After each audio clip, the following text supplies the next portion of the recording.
Hello students, कैसे हैं आप लोग। आज हम चैप्टर 16 का पार्ट 5 ले रहे हैं। लास्ट टाइम हम लोगों ने एंटीबायोटिक्स के बारे में पढ़ा था। अब उसका इफ़ेक्ट क्या है बेटा, उसका इफ़ेक्ट किस तरह से दिखता है वो मेजरली हम 2 वेज से उसको जानते हैं। फर्स्ट आता है कि एक वो किलिंग इफ़ेक्ट भी कर सकता है, किसी को मार भी सकता है और किसी को रोक भी सकता है। इनहिबिटरी इफ़ेक्ट भी बोलते हैं। क्लियर। अब ये जो किलिंग इफेक्ट है उसके लिए हम लोग वर्ड यूज करते हैं साइडल, और जो इनहिबिटरी वर्ड है उसके लिए हम लोग वर्ड यूज करते हैं स्टैटिक। ओके, तो हम लोग यहाँ पे ऐसा बोलेंगे कि दैट इज बैक्टीरियासाइडल, और दूसरा हम लोग बोलेंगे दैट इज बैक्टीरियोस्टैटिक। क्लियर। अब यहाँ पे ये इसका एग्जाम्पल है कि कौन से ऐसे एंटीबायोटिक्स है जो साइडल का काम करते हैं, यानी किलिंग का काम करते हैं। That is penicillin, then aminoglycosides. This all gives the sidal effects. Ofloxacin. Similarly, in bacteriostatic, that is erythromycin, tetracycline, and chloramphenicol.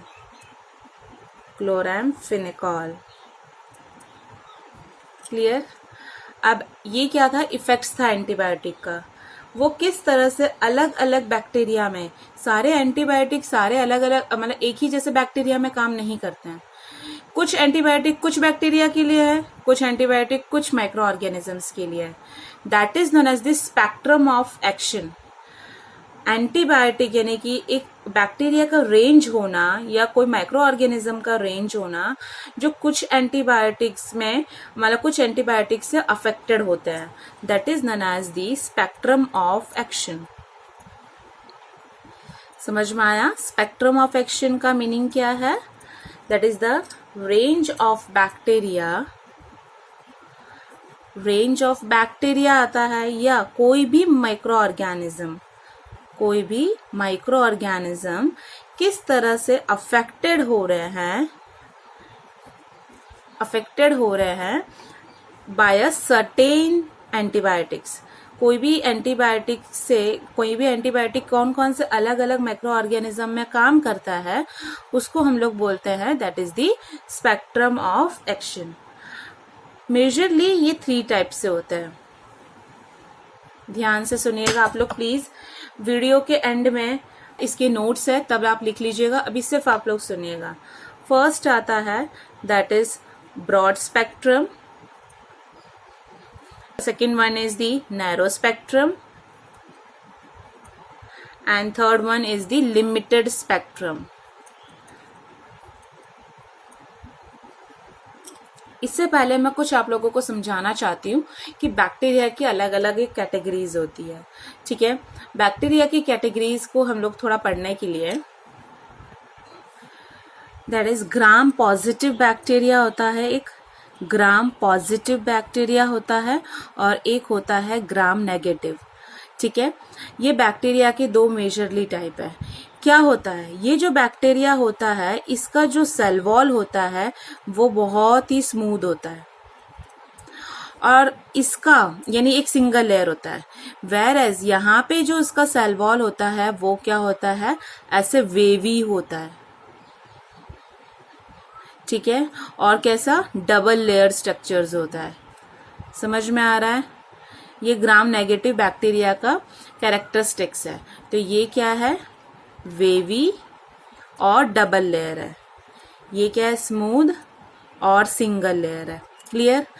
यहाँ पे अब ये सेल वॉल है, उसका आउटर मेम्ब्रेन क्या होता है, आउटर मेम्ब्रेन इज एब्सेंट।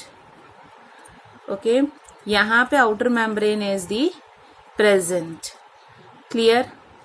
यहाँ सपोज हम लोग ग्राम पॉजिटिव बैक्टीरिया को स्टेनिंग करते हैं। स्टेनिंग का मीनिंग होता है कोई लिक्विड के थ्रू हम लोग उसको देखते हैं, मतलब एक स्टेनिंग एजेंट्स के थ्रू कि कोई कलर लेता है कि नहीं लेता है।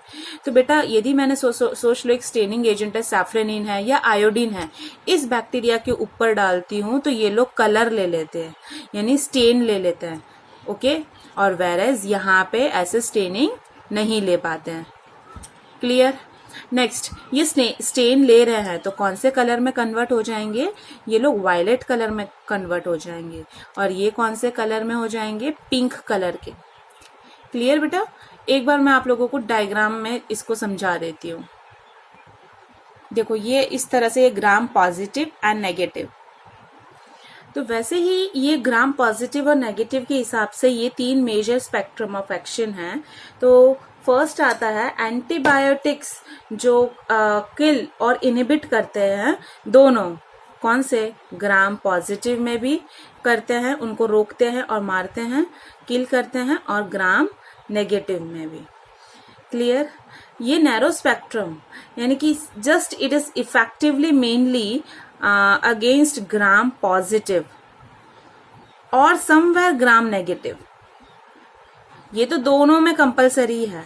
ये gram positive generally gram positive pay ही वो हायर रहेगा, ग्राम नेगेटिव में थोड़ा सा कम हैवियर रहता है। ये ऐसा antibiotics. This is effective against a single organism, only single organism, यानी एक ही ऑर्गेनिज्म के लिए है, ये ब्रॉड लेवल पे नहीं है। सिंगल ऑर्गेनिज्म और सिंगल डिजीज, एक ही डिजीज पे ही एक ही एंटीबायोटिक काम करेगा। चलो इसका हम लोग थोड़ा सा एग्जाम्पल देख लेते हैं कौन कौन है।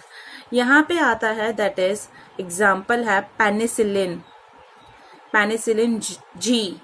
लिमिटेड स्पेक्ट्रम में आता है डाइसीडाजिरिन। प्लीज बेटा आप लोगों को ये सारे नाम याद रखने ही हैं। यहाँ पे है ब्रॉड स्पेक्ट्रम में आता है एम्पिसिलिन, एमोक्सिसिलिन। आपको टॉन्सिल होता है तो ये जो थ्रॉट प्रॉब्लम होता है तब ये दवाई दी जाती है। ठीक है। दूसरा एक और है, ड्रग का नेम है, ये आप लोग प्लीज याद रखिएगा, दैट इज क्लोरामफेनिकॉल। ये हमारे जीआईटी ट्रैक्ट यानी माउथ से लेके एनएस तक का वो पूरा सिस्टम पे ये एब्जॉर्ब कर लेता है। इसको, ये वाले जो ड्रग है उसको हम लोग ड्यूरिंग द टाइफाइड, जो पेशेंट होता है टाइफाइड का या डिसेंट्री जिसको हो चुकी हुई है, थोड़ा सा फीवर भी है, यूरिनरी इन्फेक्शन है, ठीक है, और या निमोनिया है, उस टाइम पे ये क्या दिया जाता है उसको? क्लोरामफेनिकॉल। तो ये किसमें, इतने सारे डिजीज में ये एक ही ड्रग काम आ रहा है, तो ये किसके अंदर आ गया? ब्रॉड स्पेक्ट्रम में आ गया। क्लियर? तो ब्रॉड स्पेक्ट्रम में क्लोरामफेनिकॉल भी आता है, और एक और हम याद रख लेते हैं, that is vancomycin and ofloxacin. ठीक है, याद रहेगा आपको ये सारे drug, ampicillin, amoxicillin, chloramphenicol, vancomycin and ofloxacin comes under broad spectrum. Narrow में पेनिसिलिन एंड लिमिटेड स्पेक्ट्रम में डाइसीडाजिरिन। क्लियर? अब यही एंटी माइक्रोबियल्स के अंदर बेटा एंटीसेप्टिक और डिसइंफेक्टेंट भी आता है, यानी ये दोनों माइक्रो ऑर्गेनिज्म को किलिंग पर्पस के लिए यूज्ड होता है।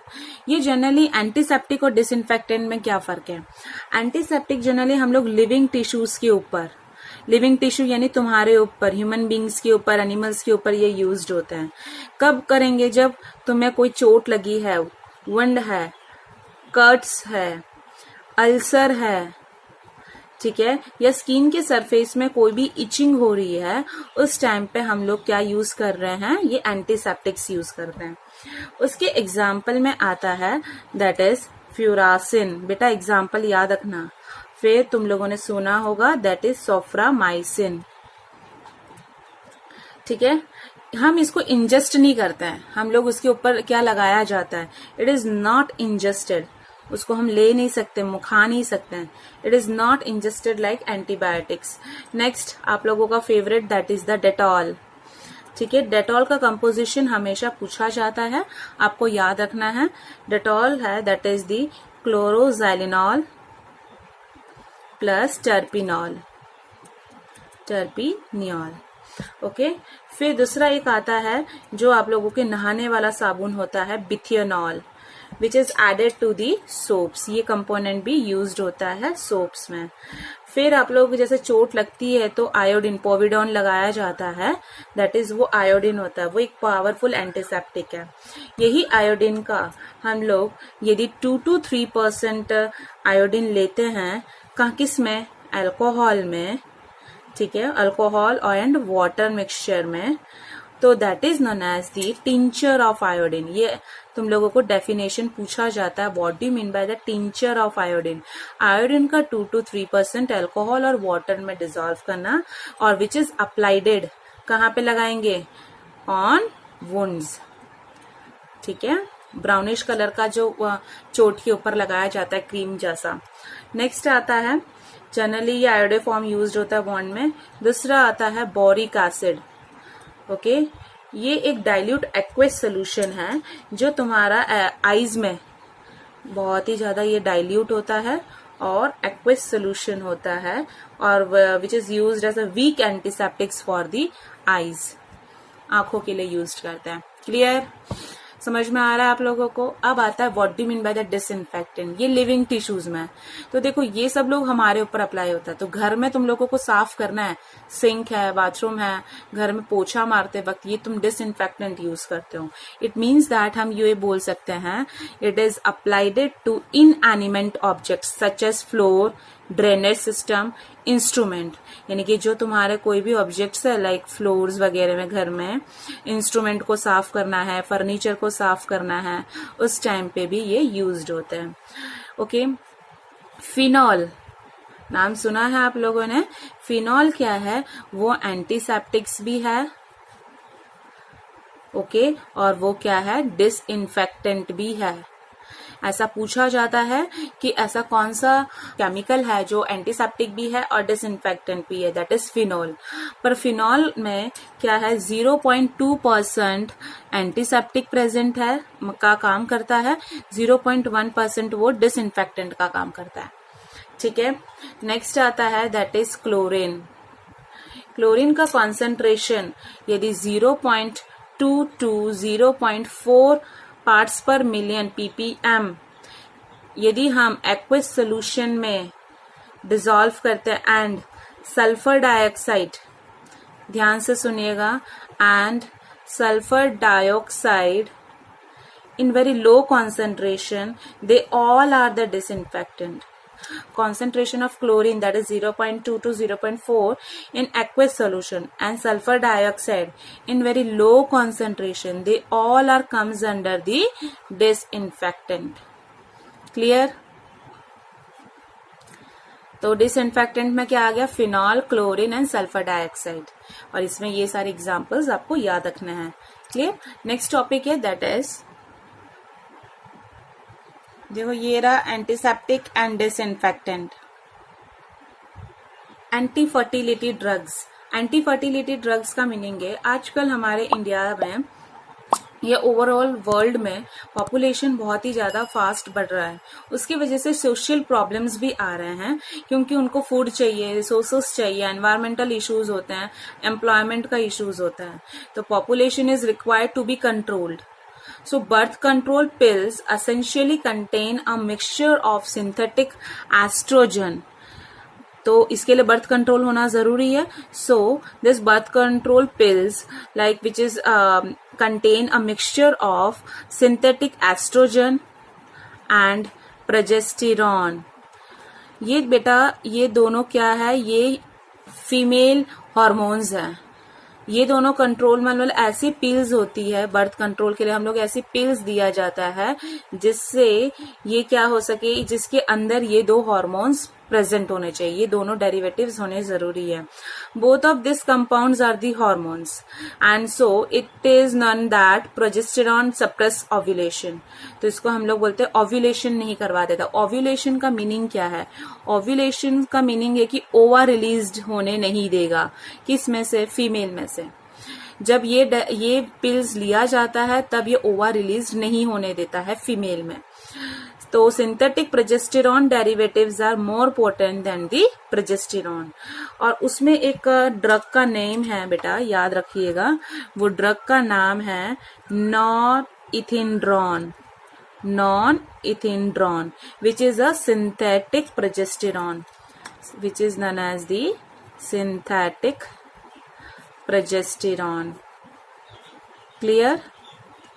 अब ये था प्रोजेस्टेरॉन, ये हार्मोन के लिए था जो ओव्यूलेशन नहीं होने दे रहा है। तो एस्ट्रोजन, ये जो बोला estrogen derivative which is used in combination with the progesterone derivatives, यानी estrogen and progesterone, estrogen derivative and progesterone derivative, ये दोनों के कॉम्बिनेशन में एक ऐसा मेडिसिन है, ड्रग है, दैट इज इथाइनाइल एस्ट्राडियोल। ठीक है, उसका ब्रांडेड नेम है नोवेस्ट्रॉल। क्लियर, समझ में आ रहा आप लोगों को? तो ये आप लोगों को ये दो ड्रग के नेम याद रखना है कि प्रोजेस्टेरॉन अकेला लेना है तो नॉरइथिंड्रोन, दोनों के कॉम्बिनेशन में लेना है तो नोवेस्ट्रॉल। क्लियर, ये था हमारा एंटी फर्टिलिटी ड्रग। तो बेटा ये क्वेश्चंस है इस वीडियो के रिलेटेड, तो आपको ये क्वेश्चंस लिखने हैं, लर्न करने हैं।